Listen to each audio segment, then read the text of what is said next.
This is my 2008 Polaris Sportsman 90. It's a 4-stroke. I just washed it, and now there's some bearing noises in the back. Let's see if I can move it and you guys can hear it.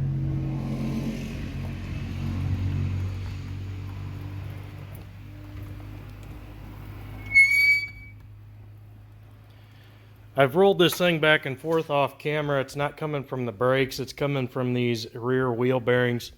So I'm going to show you how to open those up and re-grease them. And so what's happening is there's some bearings in here in the main part of this housing that need greased, because this over time isn't sealed particularly well, and you need to get in there and re-grease it. It looks like a nightmare getting in there, but you can do this in like 10 minutes, and I'm going to show you how to do it. So we're on the right side over here. We can go ahead and take this cap off here now, or that boot off. This is a 14 millimeter. We're going to get this wheel out of our way.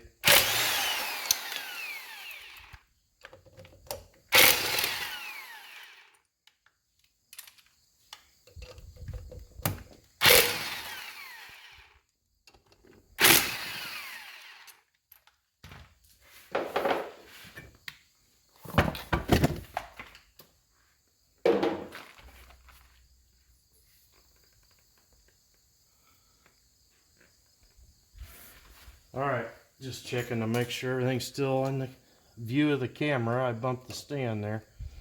Then we're going to take this cotter pin out. Looks like it broke, so we'll have to get a new one of those. Sometimes side cutters are a really good way to get these out of here. It enables you to grip it a little tighter, as long as you don't bite down and cut it. So this is a 19 millimeter. Once you got that cotter pin out of the way, we can go ahead and get it out.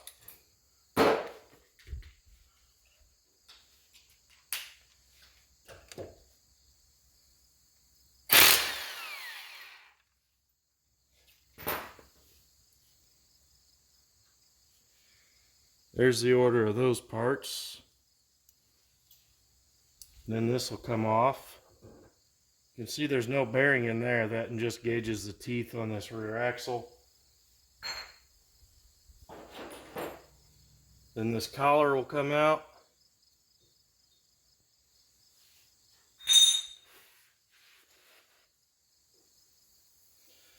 And then we can get a little cheaty here.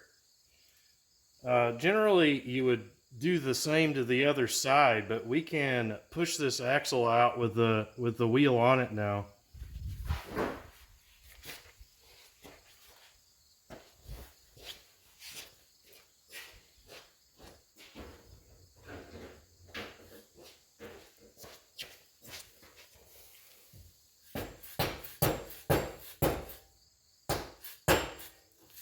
So we better.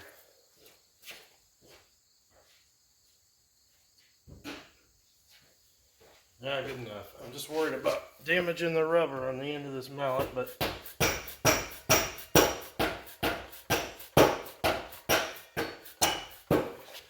so we can pull that thing all the way out. You can see it's taken the outer part of this brake drum with it, and this will drop out of here, and so you'll just be able to like tuck it out of the way. You'll be able to keep it on the chain even. So I'm going to do that off camera, and I'm going to pull that whole axle assembly out with the left wheel on. So there's the whole axle pulled out. This little guard here actually caught our chain and sprocket for us, but we can drop it down in there. And then this tends to get dried out in here, so you can just put some axle grease on the bearing on the end here, and then the same on the other side.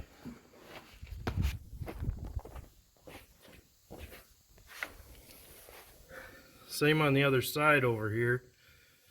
I'm guessing maybe these seals have gone bad, or maybe this just needs to be re-greased up every once in a while. You don't want to go crazy on this side because you don't want that grease in your brakes. But really, we're ready to reassemble this thing. So I'm going to slide this axle back in, remembering to lift up our chain and sprocket, and we'll put the wheel back on. One more thing I wanted to say before I finish putting the right side of this axle back together. If you get hung up on anything, it's probably going to be the brake pads on this drum. You just unscrew this cable here, loosen up your brake cable, and then that should help it come out. You just have to remember to put it back in where it was when you left. You could count the turns or just readjust your brake again, however you wanted to do it. So anyway, let me get this camera stand set up and we'll get everything back together. So let's put it all back together. Our chain and gear is back on the shaft and engaged in the shaft. If I were to spin this, you would see the chain would also move. So this guy here is ready to go back on. This larger end goes on the inside. Now we're ready for our, I guess you would call that spindle maybe.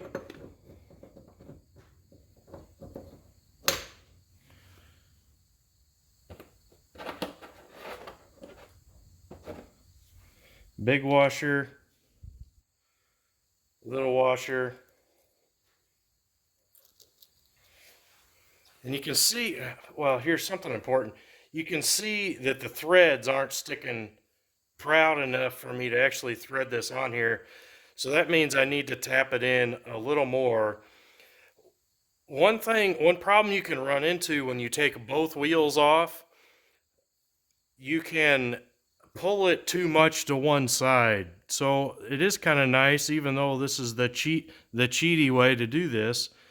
It is kind of nice because it holds your position on that side, whereas you would kind of have to finagle things if both wheels were off and you had both hubs off to recenter it and make sure everything was still in alignment and adjustment, like your brake drum over there, because everything is held together by these two axle spindle nuts.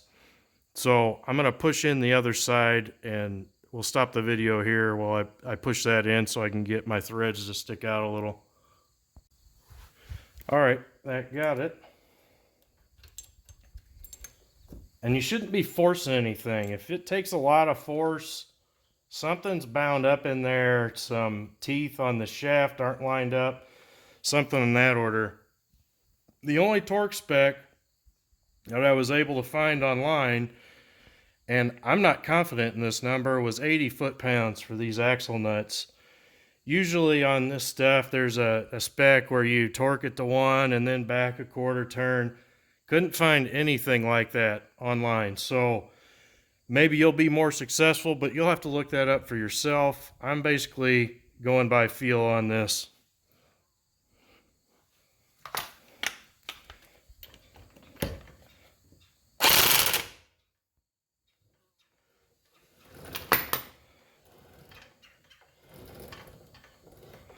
Put our new cotter pin in. You want to get your hole lined up with that axle nut. You probably already know all this stuff if you're watching this video, but you got to make sure that castle nut is lined up with a hole so your cotter pin will actually go through. Curl the ends up on your cotter pin so it retains itself and the legs of it will be out of the way for this cap. We can go ahead and put our cap on now and we'll put our wheel on, and that's it. Hope this was helpful for you. Thanks for watching.